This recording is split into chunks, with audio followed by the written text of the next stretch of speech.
ಮುಂದಿನ 20 ದಿನಗಳಲ್ಲಿ ಬರುವ ಪಿಯುಸಿ ಪರೀಕ್ಷೆಗಳನ್ನು ವಿದ್ಯಾರ್ಥಿಗಳು ಧೈರ್ಯದಿಂದ ಎದುರಿಸಿ ಉತ್ತಮ ಅಂಕಗಳನ್ನು ಪಡೆದು ಉತ್ತೀರ್ಣರಾಗಲು ಬಿಸಿಎನ್ ವಿದ್ಯಾಸಂಸ್ಥೆಯವರು ಹಮ್ಮಿಕೊಂಡಿರುವ ವಿಶೇಷ ಕಾರ್ಯಾಗಾರದ ಸದುಪಯೋಗವನ್ನು ಎಲ್ಲ ಕಾಲೇಜು ವಿದ್ಯಾರ್ಥಿಗಳು ಸದುಪಯೋಗ ಪಡೆದುಕೊಳ್ಳಿ ಎಂದು ಶಿರಹಟ್ಟಿ ಮತಕ್ಷೇತ್ರದ ಶಾಸಕ ಡಾಕ್ಟರ್ ಚಂದ್ರಲಮಾಣಿ ಹೇಳಿದರು. ಅವರು ಗದಗ ಜಿಲ್ಲೆಯ ಲಕ್ಷ್ಮೇಶ್ವರ ಪಟ್ಟಣದ ಸವನೂರು ರಸ್ತೆಯಲ್ಲಿ ಬರುವ ಬಿಸಿಎನ್ ವಿಜಯನ್ ವಿದ್ಯಾಸಂಸ್ಥೆ ವತಿಯಿಂದ ಪಿಯುಸಿ ವಿದ್ಯಾರ್ಥಿಗಳಿಗೆ ನಡೆದ ಒಂದು ದಿನದ ಕಾರ್ಯಾಗಾರವನ್ನು ಉದ್ದೇಶಿಸಿ ಅವರು ಮಾತನಾಡಿದರು. ಈ ಸಮಯದಲ್ಲಿ ಬಿಸಿಎನ್ ವಿಜಯನ್ ವಿದ್ಯಾಸಂಸ್ಥೆಯ ನಿರ್ದೇಶಕರಾದ ಲೋಹಿತ ನೆಲವಿಗಿ, ಸಂಸ್ಥೆಯ ಶಿಕ್ಷಕ ವೃಂದದವರು ಸೇರಿದಂತೆ ತಾಲೂಕಿನ ಎಲ್ಲ ಕಾಲೇಜಿನ ಪಿಯುಸಿ ವಿದ್ಯಾರ್ಥಿಗಳು ಕಾರ್ಯಾಗಾರದ ಸದುಪಯೋಗ ಪಡೆದುಕೊಂಡರು.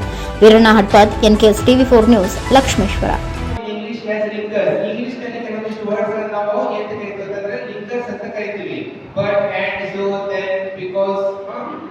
ಈ ರೀತಿ ಕೆಲವೊಂದಿಷ್ಟು ವರ್ಡ್ಸ್ ನಲ್ಲಿ ಲಿಂಕರ್ಸ್ ಅಂತ ಕರಿತೀವಿ. ಅವ್ರು ಇನ್ನೊಂದು ಹೆಸರು ಕೂಡ ಹೇಳ್ತೀವಿ, ಕನೆಕ್ಟರ್ಸ್ ಅಂತ ಒಂದು ಹೆಸರು ಐತಿ. ಲಿಂಕರ್ಸ್, ಕನೆಕ್ಟರ್ಸ್ ಮತ್ತೆ ಇನ್ನೊಂದು ಕೊಯಿಸಿವ್ ಡಿವೈಸಸ್ ಅಂತ ಒಂದು ಹೆಸರು ಐತಿ. ನಿಮಗೆ ಗೊತ್ತಿಲ್ಲ ಏನಂತಂದ್ರೆ ಅದ್ರ ಹೆಸರನ್ನ ಹೇಳುವಾಗ ಲಿಂಕರ್ಸ್ ಅಂತ ಕರಿತೀವಿ. Not only in English, we use linkers in Kannada and other languages. The linkers in Kannada and other languages are the linkers in English. ನಾವು ಕನ್ನಡ ಮತ್ತು ಬೇರೆ ಭಾಷೆಯಲ್ಲಿ ಏನು ಲಿಂಕರ್ಸ್ ಅನ್ನು ಯೂಸ್ ಮಾಡುವ ಅವೇ ಲಿಂಕರ್ಸ್ ಇಂಗ್ಲಿಷ್ ನಲ್ಲಿ ಕೂಡ. ಅಂಡ್ ಹೌ ದೇ ಬೇರೆ ಲ್ಯಾಂಗ್ವೇಜ್ ಹೆಂಗೆ ಲಿಮಿಟೆಡ್ ಅದಾವ ಹಂಗೆ ಇಂಗ್ಲಿಷ್ ನಲ್ಲಿ ಕೂಡ ಏನಂತಂದ್ರೆ ಲಿಮಿಟೆಡ್ ಆಗಿರ್ತಕ್ಕಂಥದ್ದು. ನಾವು ನೋಡಿ ಈ ಕನ್ನಡದಲ್ಲಿ ಏನಂತಂದ್ರೆ ಏನಾದ್ರು ಒಂದು ಹೇಳಬೇಕು ಅಂತಂದ್ರೆ ನೀನ್ ಯಾಕೆ ಬಂದಿರಲಿಲ್ಲ ಅಂತ ಕೇಳಿದ್ರೆ ನೀವೇನ್ ಹೇಳ್ತೀರಿ? ನನಗೆ ಆರಾಮ ಇರಲಿಲ್ಲ. ಆದ್ರಿಂದ ನಮ್ಮ ವಿದ್ಯಾರ್ಥಿಗಳು ನಮ್ಮ ಗ್ರೂಪ್ನವರು ನಮಗೆ ಸೇರಿದವರು ಇವತ್ತು ಬುಕ್ ಮುಟ್ಟಾಕತ್ತೀವಿ ನಾವು ಅಂಥವ್ರಿಗೆ ಕೇಳ್ಕೊಳ್ಳೋದು ಏನಂದ್ರೆ ಈ 20 ದಿನ ನೀವು ಸದುಪಯೋಗ ತಗೋಬೇಕು.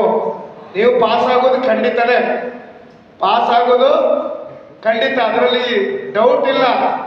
ಆದರೆ 60-70% ತಗೊಂಡು ಸಾಧನೆ ಮಾಡಬೇಕಾಗಿದೆ. ಎರಡನೇದಾಗಿ ಪ್ರತಿಯೊಂದು ಕಾಲೇಜಿನ ರಿಸಲ್ಟು 100ಕ್ಕೆ 100 ಆಗಬೇಕು. 100ಕ್ಕೆ 100 ಯಾರು ಫೇಲ್ ಆಗಬಾರ್ದು.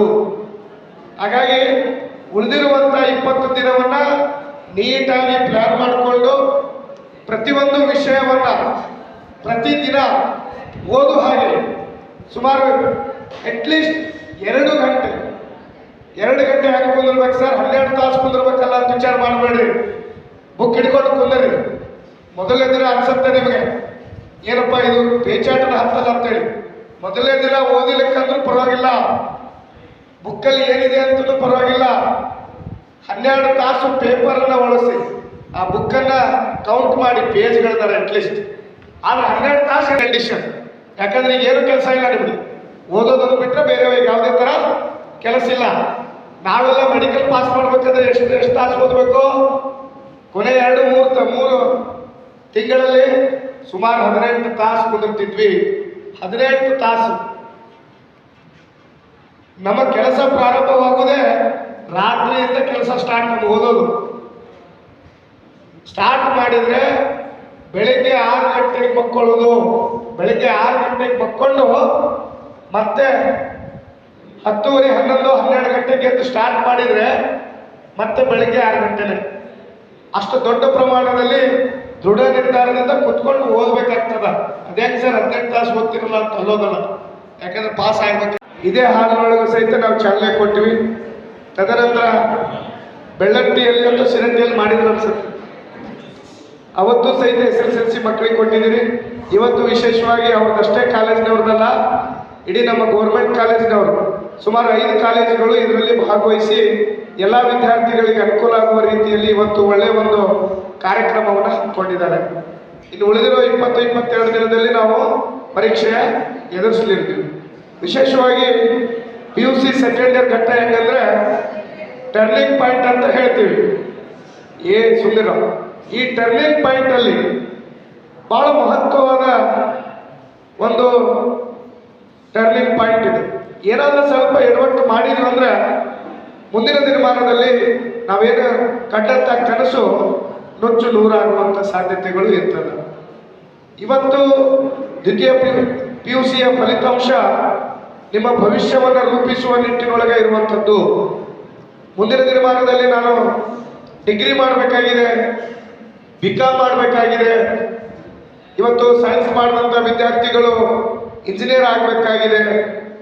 ಮೆಡಿಕಲ್ ಮಾಡ್ಕೊಳ್ಳೋರು ಇದ್ದಾರೆ, ಅಂಥವ್ರಿಗೆಲ್ಲರಿಗೂ ಸಹಿತ ಇವತ್ತು ಇದು ಭವಿಷ್ಯವನ್ನ ಕಟ್ಟುವಂತ ಒಂದು ದಾರಿ ಇದು.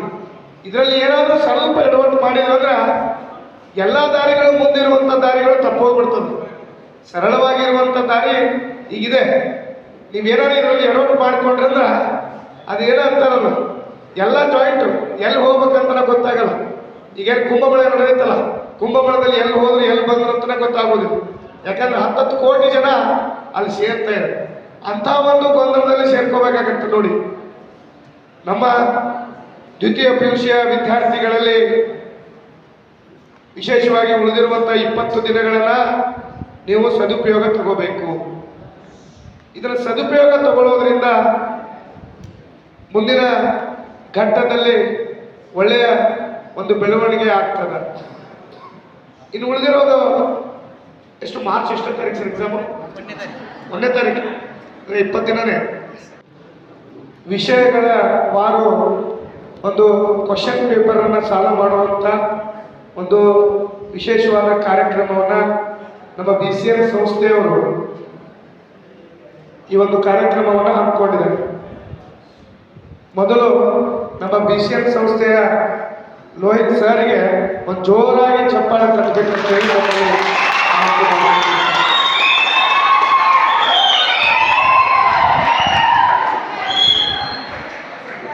SSL